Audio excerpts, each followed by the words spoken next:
Turning overseas now to the rebellion in Libya and the growing tension between anti-Gaddafi rebels and NATO. Today, NATO acknowledged that its warplanes had hit a rebel convoy yesterday, killing several rebel fighters. It was the second friendly fire incident in a week. But as Stephanie Gosk reports from rebel territory, an apology was hard to come by.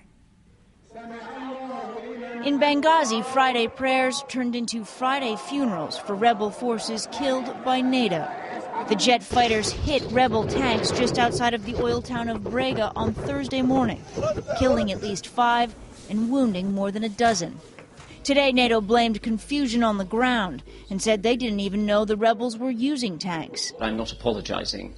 The situation on the ground, as I said, was extremely fluid and remains extremely fluid.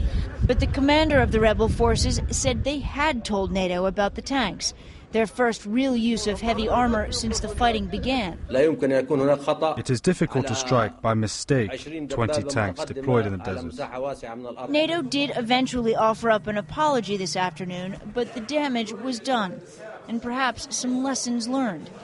In Ajdabia, rebels painted bright stripes on their vehicles, hoping NATO wouldn't make any new mistakes, just before the shelling began again.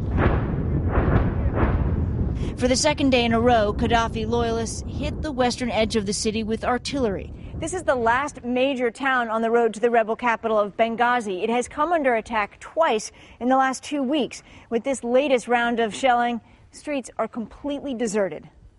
The Fakari family had only just returned, thinking Ajdabia was safe.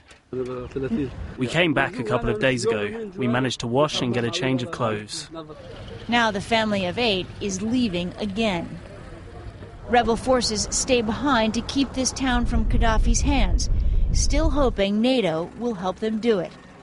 Stephanie Gosk, NBC News, Ajdabia.